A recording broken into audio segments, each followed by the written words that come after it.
Hello students, welcome to this sprint, 15-day sprint to your JEE Mains by Vedantu.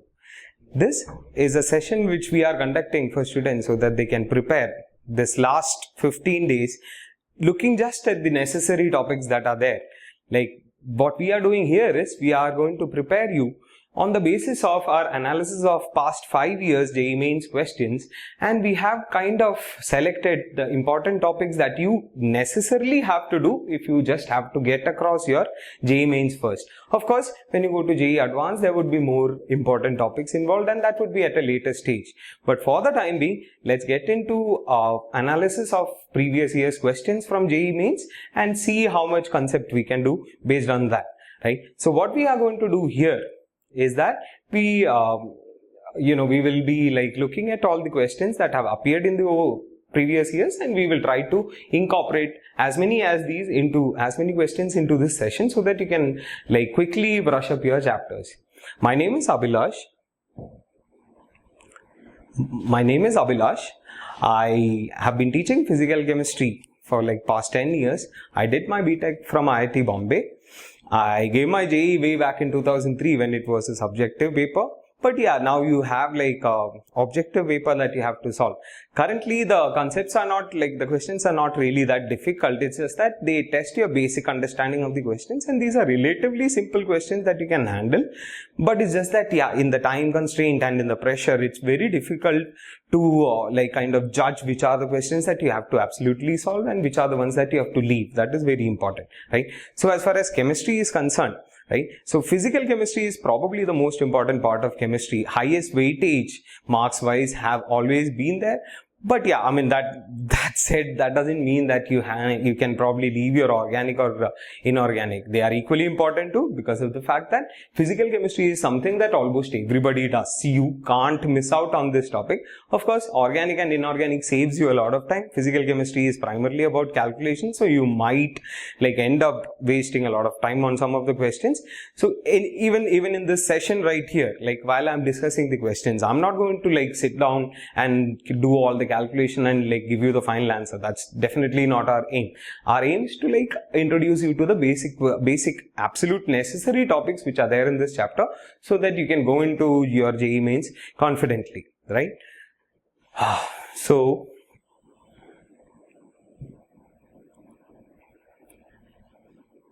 yeah, so as I was saying, I mean physical chemistry is like a major chunk of chemistry, but you can still see that organic and inorganic also has almost equal weightage. So it's not that this is a different thingy, but yeah.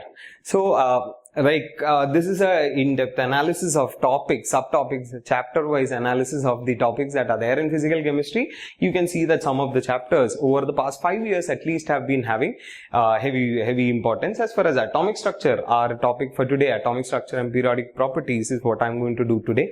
So atomic structure has around 3.33%, which doesn't look like a very good number, but yeah, I mean when you look at the number of questions that have been appearing, it makes more sense when you look at this, right? See, for example, like atomic structure, you can see that consistently they have been throwing in like, one or two questions. Now, of course, this total number of questions that have appeared in different topics, topic wise, I mean, one thing that you have to keep in mind is that this includes all your offline questions, online questions, all of them. So, but still, I mean, on an average, you can expect that one or two questions will come up from atomic structure, and it's the same with periodic properties too. You will consistently, like, you will be getting 2 or 3 questions between these two topics, right? So yeah, let's jump right into discussion of these questions, and whenever there is something that requires theory explanation, I'll probably go through that. But yeah, I mean, assuming that you are in the last leg of your JEE preparation, I'm pretty confident that you won't probably need a lot of theory behind this, but yeah. So yeah, the first question here that I had seen, the correct set of 4 quantum numbers for the valence electrons of rubidium atom. Now, when you are looking at rubidium atom, atomic number is given to you. A general understanding about the layout of the periodic table is something that is important. Atomic number till 36, you have to absolutely remember everything about your elements. But yeah, even beyond that, like this is just beyond 36, right? So you know that, I mean, this is in your first group as well as your 5th period. So as far as again rubidium, like hydrogen, lithium, sodium, potassium, rubidium, cesium, francium. So your rubidium, you can be sure that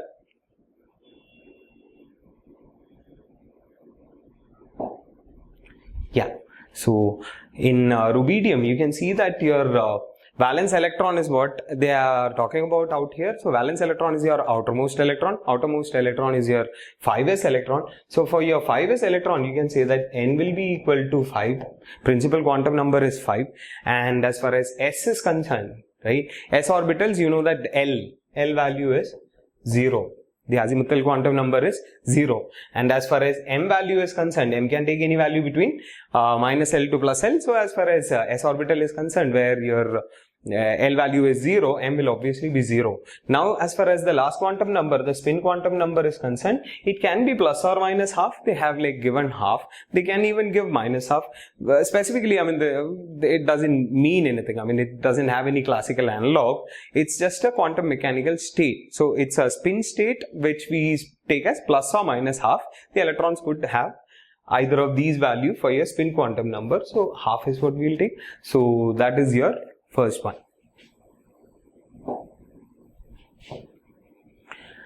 The second question is the energy of electron in first Bohr orbit of hydrogen atom is minus 13.6 electron volt.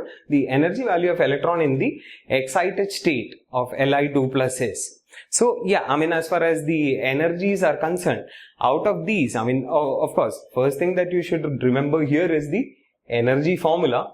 Now as far as energy is concerned, you know that energy of an electron in nth orbit in a hydrogen-like system is given by minus 13.6 Z square upon n square electron volt, right? So as far as electron in any state, any excited state of Li2 plus is concerned, your Li2 plus Z value is 3, right?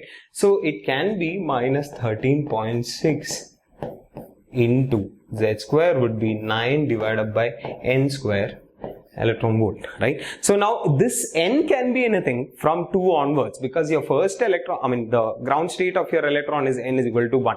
Anything above that could be it. So what you have to do is basically try and find out which of these might be a fit. So you put n is equal to 1, you put n is equal to 2, minus 13.6 into 9, you know, I mean it's around 120 electron volt, around that, and 123 electron volt, and based on that divided by 4, divided by 9 when you do it. Divided by 9 would have been minus 13.6, that is not there anyways.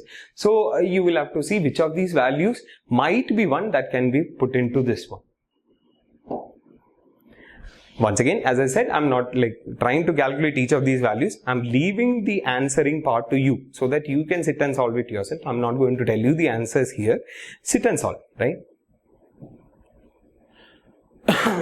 A chloro compound of a vanadium has a spin-only magnetic moment of 1.73 Bohr magneton. This vanadium chloride has the formula. Now the thing is that this is based on understanding about valency and understanding about your spin that is there. So here what they have given you is magnetic dipole moment. Now we know that the formula for mu is equal to root of n into n plus 2 Bohr magneton. Now, one thing that you can remember, right, which I tell every one of my students is, whatever you see as the number in front of your decimal is the number of unpaired electrons. This is a general trend. You can keep it in mind. It's based on the understanding that root of n into n plus 2 will be slightly less than n plus 1, because root of n square plus 2n is what is written here.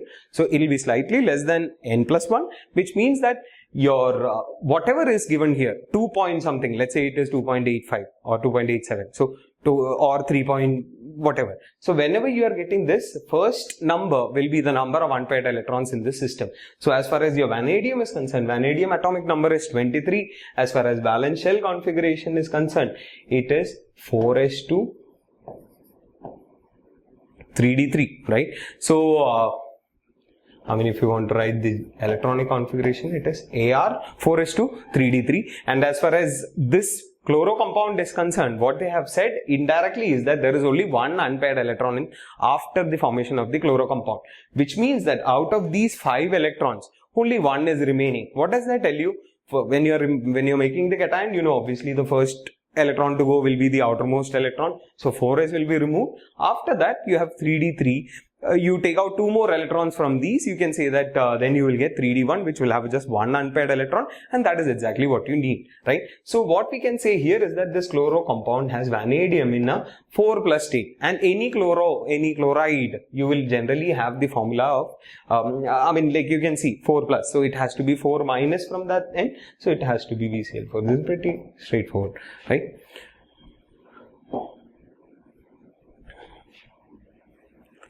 Yeah, so next question is based on the photoelectric effect, quantum theory, little bit. So yeah, so if lambda naught and lambda be the threshold wavelength and wavelength of incident light, the velocity of photoelectron ejected from the metal surfaces, right? So now here there is a slight catch in the question. I mean the question should have been the maximum velocity of photoelectron ejected, because I mean there would be electrons with velocities ranging anywhere from 0 to V max. So we are basically going to try and find out V max here. Now here lambda naught is the threshold wavelength, which means that this is the maximum wavelength that can cause emission, photo emission, which means that this is the minimum energy that will be required, and lambda naught corresponds to your work function. You already know that, and lambda is the wavelength of incident light that you are using. So here you already know the formula. So the formula that you know of kinetic energy is maximum value, that too specifically, should be equal to energy of your photon minus work function phi, right? So this phi corresponds to your lambda naught, and the energy of photon is corresponding to lambda. So what you can say is that this will be equal to hc by lambda minus hc by lambda naught. Right, so this is the Ke max of your ejected photon electron, which should be equal to half m V max square. So we can specifically find V max based on this equation. So that is what is given. I am leaving it to you, up to you to answer this. So you can find it on your own. I hope this is clear. So energy of photon is corresponding to lambda, hc by lambda, and work function corresponds to your threshold wavelength, hc by lambda naught, and this should be equal to K max, which is half mv square, and from there you can get the V max.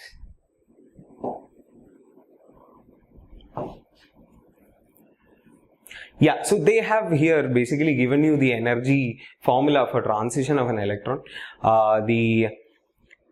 Based on the equation delta E, which is the energy of the photon, equal to blah blah blah blah, the wavelength of light that must be absorbed to excite hydrogen atom from level 1 to 2. This is something that is pretty straightforward and easy. I'm sure that wherever you get like such, this is given in Joule. I mean, specifically speaking, you know that, I mean, we have studied the formula based on electron volt primarily. I'm sure that that is what you remember the most. So you can directly use your own formula. You don't necessarily have to use the formula, whatever they have given, all the values that they give. It is a necessity for them to give it, but it's not necessary for you to read all of these values and try and use them specifically, because then you're going to end up wasting time. Whatever you know as your own trick, whatever you know as your own easy formula, try and use that, right? So you are basically making your electron jump from hydrogen electrons specifically from 1 to 2, which you know that first level minus 13.6, second level minus 3.4. So the energy of your photoelectron, the energy of your photon will be equal to 10.2 electron volt, right? So energy of first orbit is minus 13.6 electron volt. Energy of your second orbit is minus 3.4 electron volt. You don't necessarily have to use this. That's what I'm saying. There is this general tendency of students to sit and try and use exactly the data that is given. Nobody is going to check your solution, right? They are going to look at your answers. So try and get it, right? So your delta E basically is equal to 10.2 electron volt, and you know the formula for wavelength lambda is you can use directly for your formula. Whenever energy of photon is given in electron volt, you can directly use the 12400. I'm sure you know this form. So lambda is 12400 divided by delta E, and the answer that you get will be in angstrom, right? So Hc by lambda, basically this is like, using your Hc by lambda equal to energy of photon, but whatever. I'm pretty sure that you know this. So 12400 by delta E, so this is 10.2. 12400 by 10.2 is roughly going to be how much? 1240 angstrom. You can see. It will be somewhere probably like this one, right? But yeah, whatever. I'm leaving it up to you to do the calculation.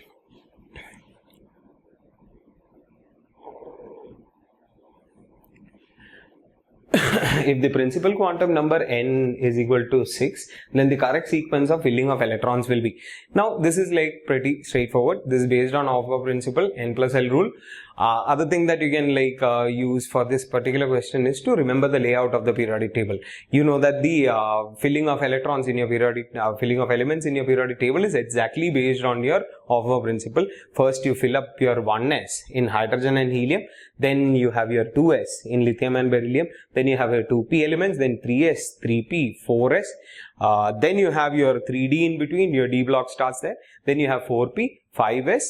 Then you go to 4d. Then you have your 5p, then you come to 6s. So this is your sixth period is what we are talking about here. So 6s will get filled first, then you know that 4d will get filled, and then after that you know that 4f will get filled, and then you know that 4f will get filled.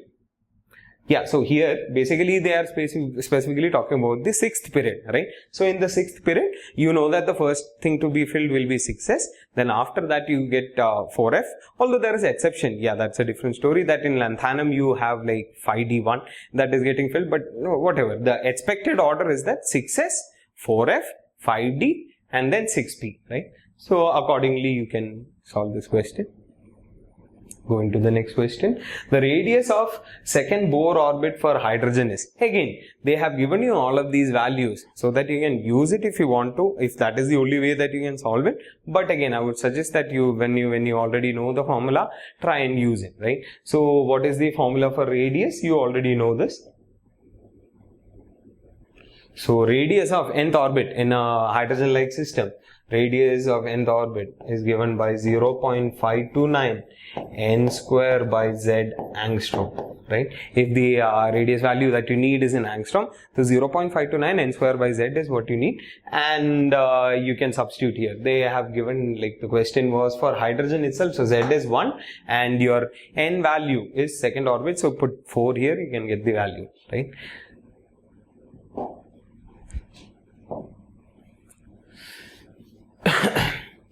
Yeah, so this question is again based on photoelectric effect. This question talks about ejection of photoelectron from a metal in photoelectric experiment. It can be stopped by applying a potential of 0.5 volt. Then when the radiation of 250 nanometer is used, the work function of the metal is. So this is again, I mean, there is this concept called stopping potential that you know. Stopping potential is given as 0.5 volt here, which means that this is the this 0.5 volt, negative 0.5 volt is sufficient to stop even the fastest electron that is ejected from the metal surface. So that fastest electron is the one that has energy corresponding to your Ke max. So what they have said here is that basically when I'm using 250 nanometer as photon incident on a metal surface, I'm getting Ke max of 0.5 electron volt. So we have already seen the formula related to this. So we know that Ke max will be equal to energy of photon minus work function, and work function is what they have asked you, and the energy of photon you can directly use the formula. 250 nanometer is given, so 1240. When the wavelength is given in nanometer, we can use the formula 1240 instead of 12400. We use 12400 when it is in angstrom. So divide up by 250 will give me the energy of your photon. And as far as Ke max is concerned, Ke max they have indirectly given you. This 0.5 volt tells me that 0.5 electron volt is my Ke max. So this should be 0.5 electron volt. This you can see, you can do the calculation, but whatever. I mean, based on this, you can find the work function of your metal.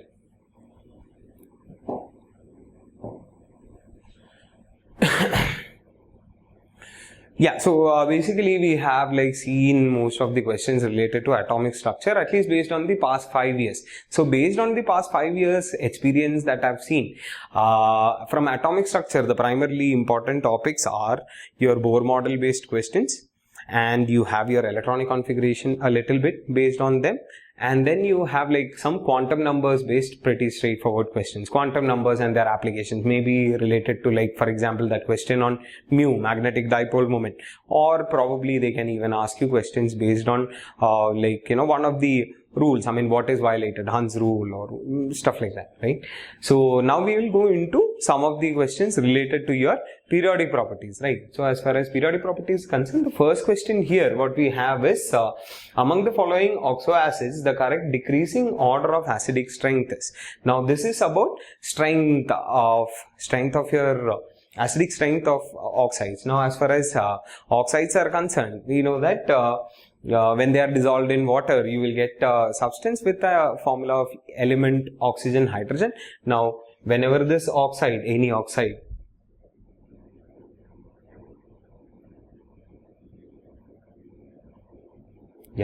so whenever you have oxides, elemental oxides, when they are dissolved in water, you will get stuff which has general structure like this. Now out of these, which bond breaks decides whether it's going to be an acidic oxide or a basic oxide. If this bond breaks, it's going to be a basic oxide because you're going to get OH minus and element plus. And if this bond breaks, you're going to get EO minus oxide and H plus, and this behaves like an acid. So what is generally observed is that non-metallic oxides, when they are dissolved in water, you get compounds which behave like acids.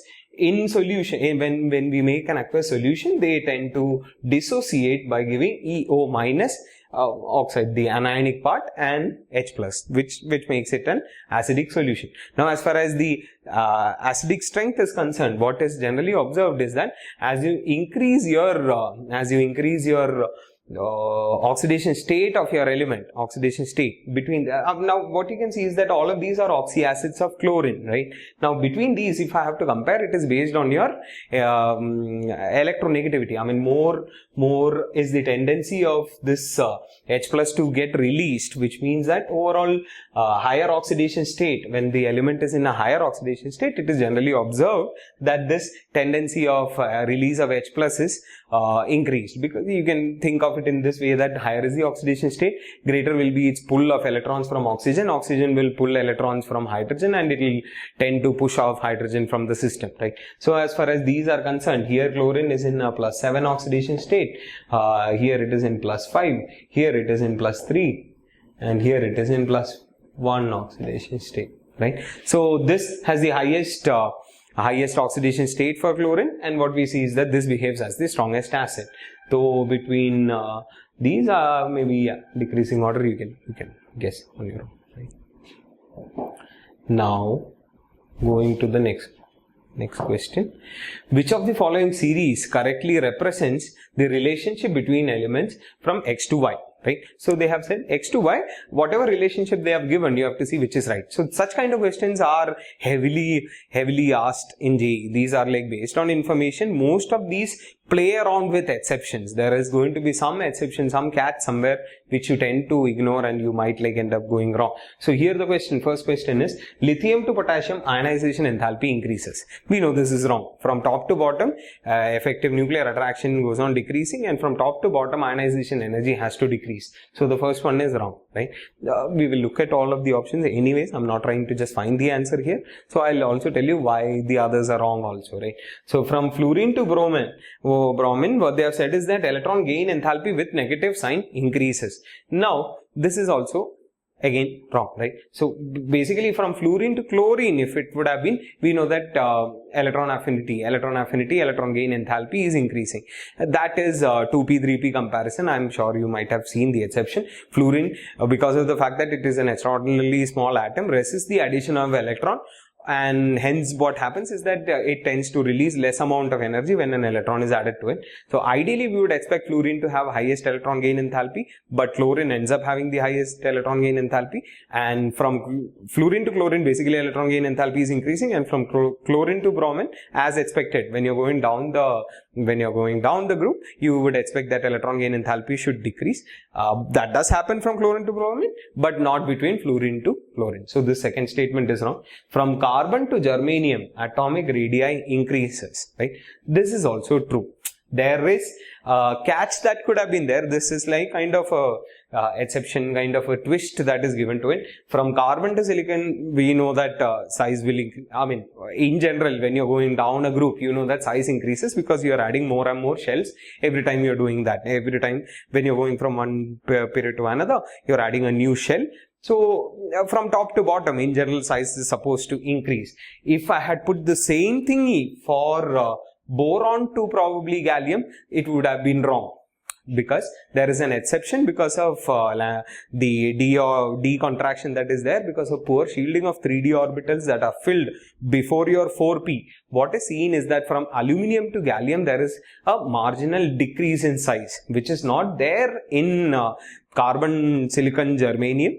But yeah, that is probably why they have asked this question, just to confuse, just to see if you really know that the exception is only between aluminium and gallium, right? So yeah, this is the right answer. From carbon to germanium, you are going down, you are adding more and more layers or more and more shells to it, and the size does increase. This is true, right? And from argon to xenon, noble character increases. This is also wrong. From when you're going down, like what you see is that as far as helium is concerned or neon is concerned, we know that they are like the most noblest of noble gases, basically, in the sense that these are not these are like the elements which have their octet complete, they have their valencies are complete, their valencies are satisfied. They don't tend to like form compounds. Helium, neon, argon doesn't, right? But yeah, I mean, you know that as you go down, what happens is that because of the increase in size and because of the reduction in attraction of nucleus towards the outermost electrons, there is what you call as valency expansion, right? Basically, your electrons from S2P6 configuration that is there in your noble gas can get excited into your empty d orbitals that are there in your valence shell, and that leads to compounds like xenon, fluoride and all. I mean, XeO2, F2, XeF4, all of these you have seen. So that happens because of the fact that they are losing their noble character, their inability to react, their lack of tendency to react is destroyed there. So what you see is that when you go down, you see that their noble character decreases, right? That's why they form compounds. I mean, the helium and neon, you would not find any compound. In the long form of the periodic table, the valence electronic configuration of 5s2 5p4 corresponds to element present in. Now, again, this is based on the general electronic configuration of elements in your periodic table. So, S2p4 is the configuration that is given to you. Based on that, you know that the element has to be in p block. You know the differentiating element, the last element is added in p. So, this is basically fourth element in your p block, right? And that too in which you know that NS to NP6 is the general electronic configuration of any element in the nth period, right? So specifically here NS to NP6 us angle se dekha jaye to they have specifically given you that NS5, right? So this is an element in the fifth period. This is an element which has fifth shell as your valence shell, and 5s2 5p4, which means that there are six, I mean at least this 4 electrons and this 2 electrons, there are 6 electrons that are there in your valence shell. And group number for p block, we know that you will have to add that 10 also in between of your D block elements. So your group number here would be 16, 2 plus 10 plus 4, 16, and period number of course is 5. Yeah, so the ionic radii in angstrom of N3 minus, O2 minus and F minus. See, I've seen a lot of students ask me and get confused about this question. How do I know the ionic radii? Nobody is expecting you to know the ionic radii. Trust me, nobody wants you to, right? I mean, it doesn't make any sense, right? What they are expecting you is to predict based on the trends that you would expect, right? So in such a question, or like whenever they are asking, we'll see one or two questions further ahead where something similar happens. The exact value is not expected from you. What is expected from you is to logically try and understand what would be the trend. Now when I'm looking at these are ionic radii that we are speaking about. We have N3 minus, we have O2 minus, and we have F minus. Now these three, you know, are isoelectronic, and I've surprisingly seen a lot of questions in these last 4-5 years which is related to this N se leke aluminium tak, right? So all of these that comes to neon wala electronic configuration, a lot of questions have turned up. So N3 minus has 10 electrons, 7 plus 3, oxygen 8 plus 2, 10 electrons, F minus 9 plus 1, 10 electrons. So these are isoelectronic species, and in isoelectronic species we know that size is inversely related to Z. You can understand, you have 10 electrons, the same 10 electrons that are to be held. In nitrogen you have a plus 7 nucleus which is trying to hold on to it. In oxygen you have a plus 8, and in fluorine you have your plus 9 nucleus which is trying to hold on to it. Obviously you can understand fluoride will be like the smallest, O2 minus will be larger, and N3 minus should be the largest out of all of these. So here the exact value is not what is expected, you just have to predict the trend. So N3 minus, O2 minus, F minus is the order. You can guess. It will be C, right? Yeah, so here based on the trend you can understand that it should be 1.71, 1.4 and 1.36. Again, they are not expecting you to find the exact values, it's just that you have to guess based on the trends. Now this was the question that I was talking about, where they are giving you some value which is obvious that the values are not what is expected to be something that you know. It's just that based on these values there is something that you can predict logically, right?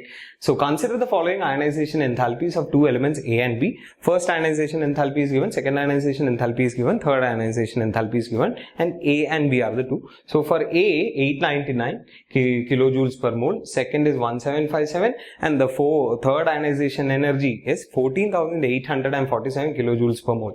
In B, 737, 1450 and 7731. Now how exactly? Of course, it's not expected that just seeing these values you would know what A and B is. Nobody is expected to know all of the values, right? But the thing is that based on first, second and third ionization enthalpy, there is something that you can predict about the number of electrons in its valence shell. So first ionization enthalpy, anyways, I mean, you know that progressively when you remove more and more electrons, more and more energy will be required. Ionization enthalpy is expected to increase when you go from IE1 to IE2 to IE3. But it's just that whenever there is an insane jump that you can see, a huge jump that you can see in their values, that just means that when you are trying to remove that electron, you are basically trying to remove an inner shell electron. You are not trying to remove your valence shell electron. So look at these values, 899. 1757, there is expected increase, it has become almost double, this is kind of natural, but from 1700 to 14,000 is an insane jump. What does that tell you? First two electrons that were removed were probably from your valence shell. Which means that A probably has 2 electrons in its valence shell. The third electron is probably an inner electron from a noble gas configuration that you have to remove. This huge jump will tell you that this had only 2 electrons in its valence shell. And looking at B, you can see that 7357, 1450 and 7731. Again, the third electron. Which of the following statements is correct? Yeah, so comparison wise, what can you see? I mean, from A to B, you can see that there is a decrease, right? And from B, first ionization enthalpy wise, you can see that A first ionization enthalpy is higher, B is lower. What does that tell you? Again, like this jump again tells you that, okay, the number of electrons, valence shell electrons in B is also 2, right? You can see that. First, second is okay, third is huge. But you can see that all of these comparable values are decreased lower for B as compared to A. That is because of the fact that you are probably going from top to bottom, right? So both A and B belong to group 2, where A comes below A or A comes above A. Here A has to come above, right? Because why? Higher value is for A. From top to bottom, we know that ionization energy is supposed to decrease, right? So from A to B, you are going from top to bottom. So A and B belong to group 2, where B comes below A, looks like the correct answer, right? The electronic configuration with the highest ionization enthalpy is, right? Now we are again, ionization, a lot of questions over the past many years have been related to ionization energy. Personally, I have this feeling that some questions related to electronegativity is going to come this year, and probably even like electron affinity comparison, that 2p 3p comparison exception based question might come. But yeah, whatever, the previous year's questions were heavily inclined towards ionization energy. So the electronic configuration with highest ionization enthalpy is what they are asking here. So this element, look at this, what is this? 4s2 4p3 3d10. So which group is this? You can say that 15th group, right? So nitrogen, phosphorus, arsenic, right? Which element will this be?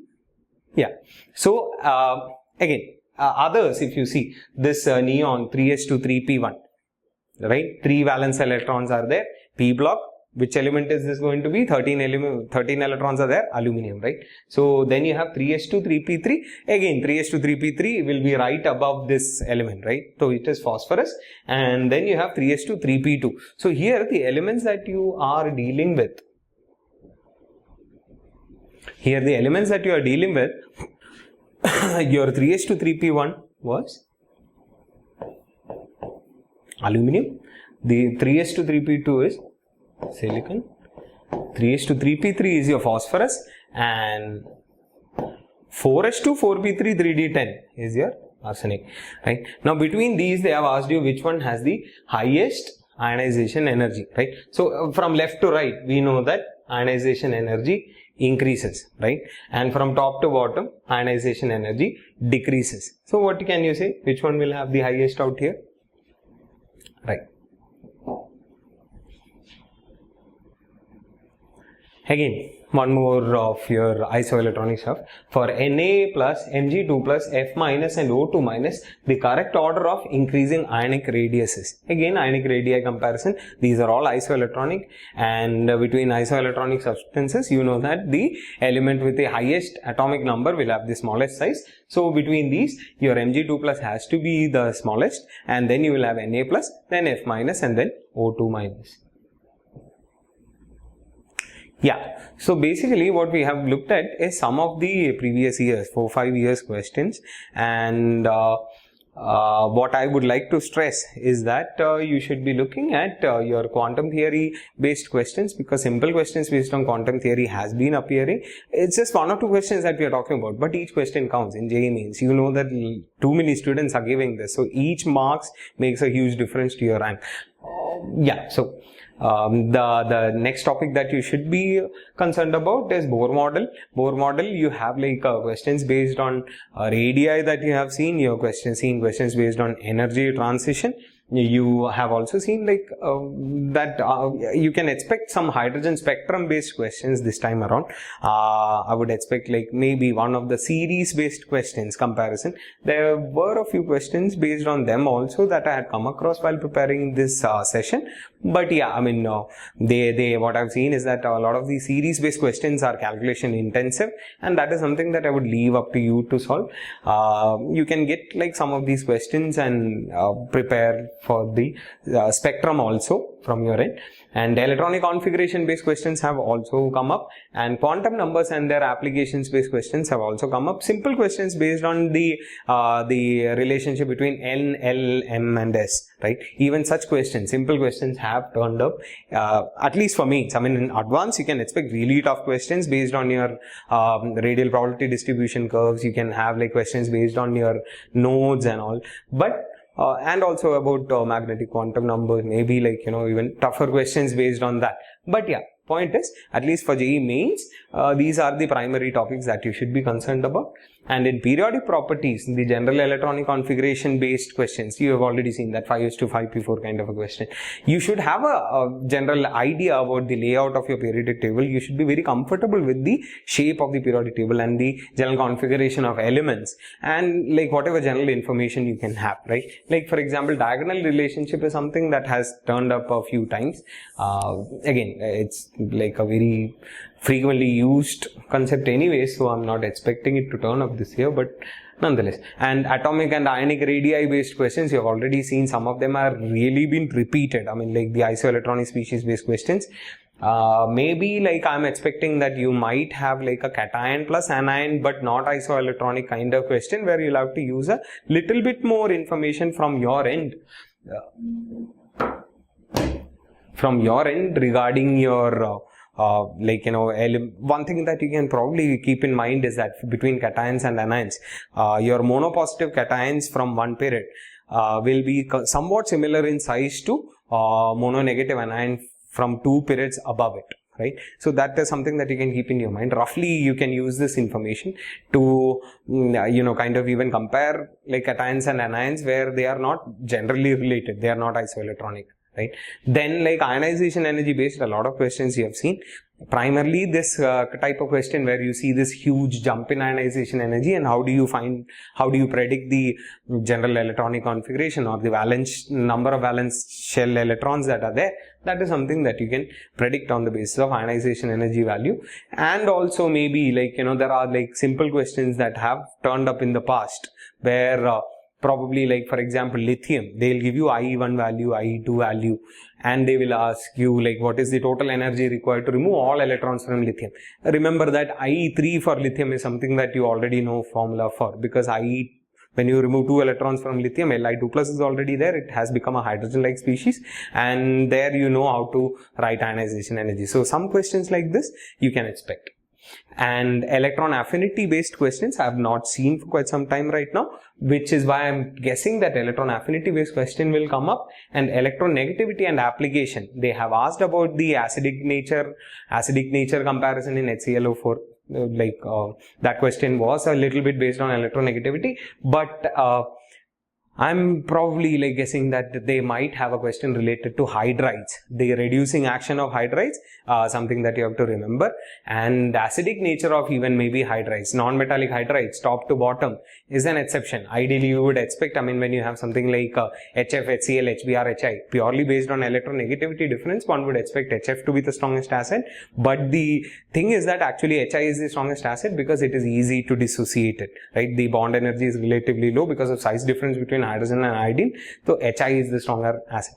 I'm expecting that probably oxygen family, that might turn out as a question. It has appeared in the past. H2O, H2S, H2SC, H2TE, when you're going from oxygen, sulfur, selenium, tellurium, this increase of acidic character might be a question that might turn up. Then yeah, that's about these two topics. At least these are relatively simple chapters. Going ahead further in further sessions, we will be looking at way more difficult, way more important chapters per se. Over the last few years, electrochemistry and equilibrium has kind of started resurfacing. A lot of questions have come up from equilibrium and all. In further sessions, we will be looking at these chapters. These are the simplest, probably first chapters that you come across. Not probably simplest, but at least the first chapters that you come across. And it's going to give you at least 3-4 questions, 2-3 questions at least. So be very sure about at least the topics that we have done here. These are introductory, basic level questions that we have done. But remember that these are the exact same questions that appeared in your JEE 2. So don't assume that any topic is way too simple to turn up in JEE. They might even ask a very tricky question based on your simple concepts too, right? So yeah, if you did like this session, if you did like the topics that we did today, like, share and subscribe. And yes, best of luck for your JEE Mains. I got 143 rank in my JEE screening kind of an exam. We had something called as this JEE screening and JEE advanced, right? I got 143, and I'm telling you one thing: the primary idea in an objective paper is to not get tensed. There are many questions that you might get, there are many that you might not get. It's equally okay to leave these questions and run and solve as many questions as you can with a peaceful mind, right? So best of luck once again, and we'll see you in the next session.